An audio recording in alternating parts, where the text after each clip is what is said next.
Hi, everybody, and welcome back to Break Time Conversations, a YouTube channel where I have conversations around education. I have been a teacher all my life, and along my journey, I have met so many interesting and inspiring people. And so I decided to document my conversations with them here so that you too can hear their stories and the amazing work that they do. I'm here today with Meera Raman.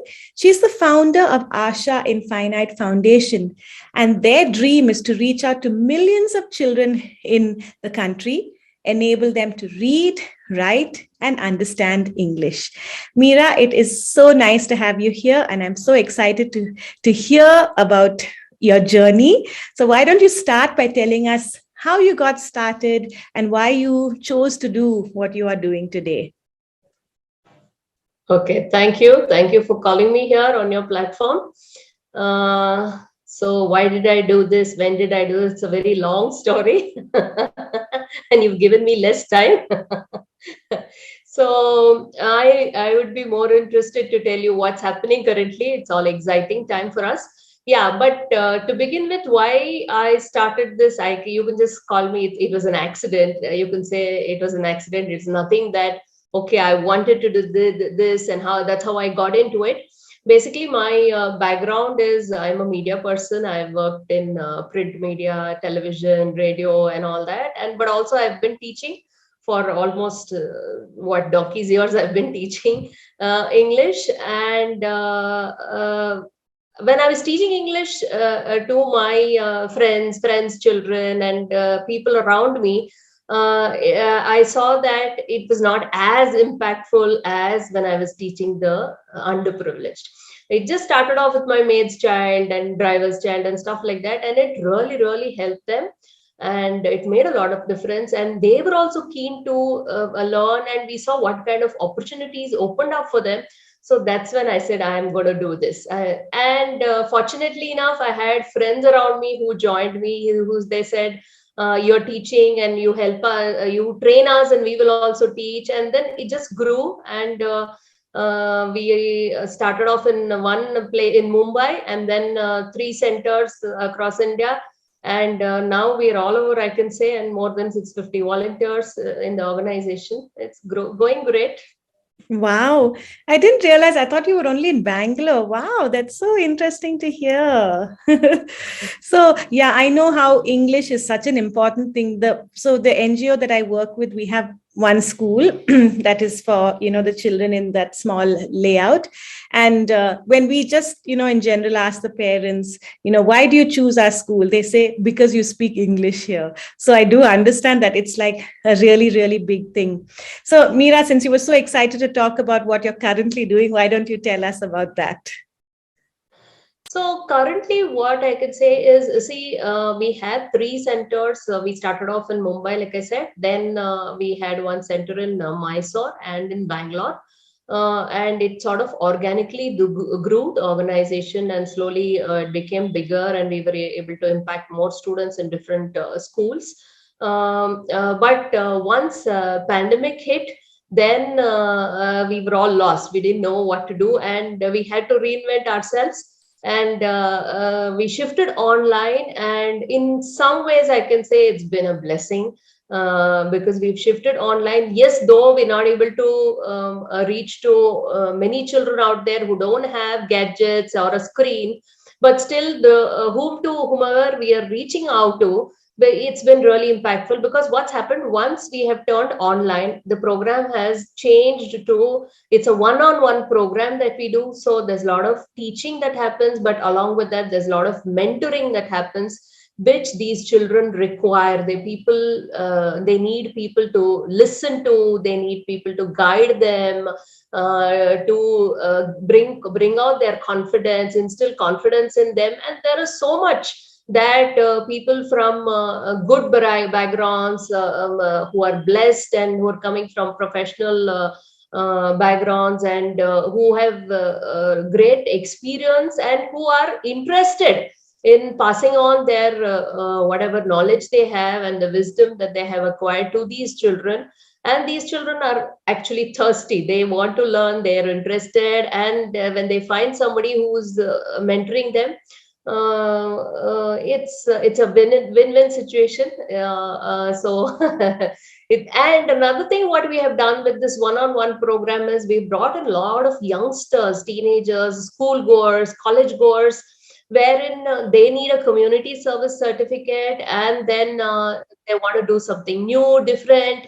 And for us, we need volunteers, and the children bond with these kids very easily than with adults. So didi se sikhenge, bhaiya se sikhenge, and they look up to them and they're inspired. And the way they exchange notes is very different from us. We are more on the preaching mode, but the children just interact. And it's nice to see that youngsters come forward and sign up for our programs, and they're also learning so much to be empathetic to the society, and see how the world is, and then give back to the society. And we also have a lot of senior citizens, which is lovely, because they do have some time on hand. They want to talk to people, they want to guide, but what happens in the real world, people don't have time, they really don't want to listen to them. But here are a bunch of youngsters, and I should say senior citizens are our best volunteers. I give them some work in the morning. By the end of the day, Meera, done. What next? So they say that, and they're also highly qualified, and they have so many skill sets. And but on the other hand, they're not tech savvy as we are, in comparison to the Gen Y or Z. Our interns teach these senior citizens. So it's a nice, what would you say, a network or a family of conscientious citizens who are helping each other grow and bond, and then learn from each other. It's a nice ecosystem that we have created, I can say. That's lovely. It sounds like such a lovely community. I love that you are engaging senior citizens, because I do, because my mom is so old, I do interact with, so many of them, and they're bored, or, they don't really fit in. So it's lovely that you're giving them a platform like this. And I also agree that young people are able to connect. I'm sure we'll be able to connect with these kids, or the kids connect with the young people better.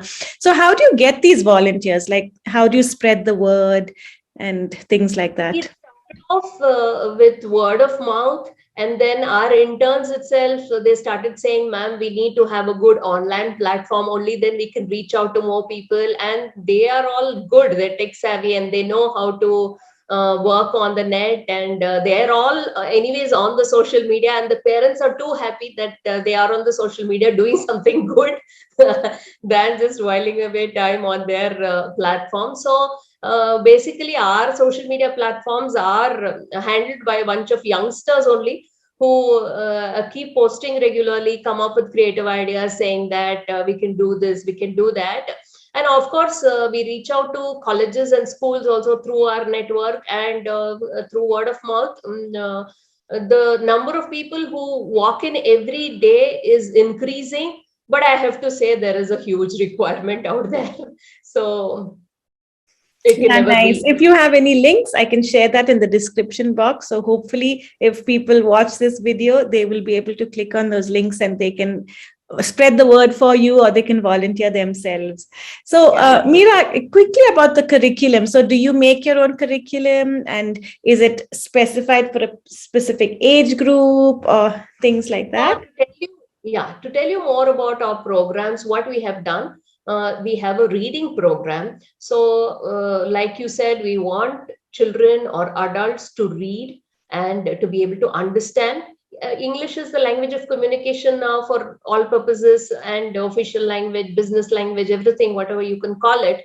So that is where we're trying to help these underprivileged students and adults, and also people from rural areas who don't have good teachers, or they don't have access to good resources, and they themselves, the teachers are themselves struggling. So for these people, we are catering to them, and our program starts off with, it's called a zero level reading program, which is caters to anyone, regardless of their age group.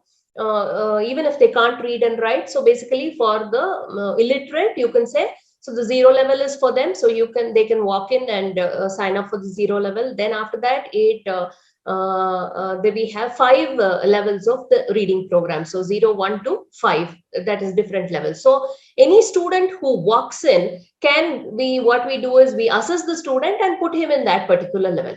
Then after that, you have the spoken English, wherein now they're able to read, they're able to understand. Okay, then they have to start working on their communication skills. So we have 3 levels of spoken English. So what happens is any student he may be in any class, or it may be an adult who requires help in English to read, write, and understand or speak.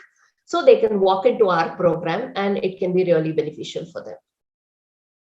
I love that. I love that you're focusing on reading, because I was reading recently about how our country is facing a reading crisis. And there are Yes. so many. See, reading any language, first of all, is reading is important. And all of these people, they want to get into English schools. But what happens is their reading is not in place. If they can't read English, their own English textbook, so it will hamper their academic scores, even in other subjects. So if they get this right, it will help them in their overall education also. Yeah, that is lovely. So, Meera, it has been so interesting talking to you. And before we end, is there anything? What's the next plan that you have? The next plan that I have, we're coming up with a tech platform wherein we can actually create processes and automate some of the things that we are doing. So that's exciting for us. So because we keep signing up students, we keep signing up teachers. So it's becoming more and more difficult for us to handle these numbers, because we're working manually and doing all that kind of onboarding of the teachers and students. Now with this tech platform coming up, we hope to enable more students and then reach out to more children out there. That's lovely. That's lovely. So please share all these links with me, and I'll put it into the description box so that we can get your platform out there and get more volunteers for the wonderful work that you're doing. Absolutely. So one last thing I would like to add Please. is, for volunteers, what happens, people are afraid to commit. They say we are busy in our lives, very much understandable. But what they have to understand is, if you volunteer with AASHA, there are different kinds of flexible opportunities that's available. If you say, I have just few hours of time in a month, or even in 6 months, I can do only this much. There is a lot of scope out there, whether it is just posting on our social media, or teaching a child, or doing the 2-hour workshop. So all you have to do is just sort of reach out to us, and we can tailor or customize something for you that can wherein you can utilize your time well and help us out. Oh, that's great. For all those who are listening, don't be afraid to commit. Like you just heard Meera say, that even if it's for a little while, or if you want to volunteer for the rest of your life, there's a place for all of you here. Meera, thank you so much, and all the best with what you're doing. And I hope that your reading program and the whole program just reaches far and wide in our country. Great. Thank you. Thank you, Meera, and bye for now. See you.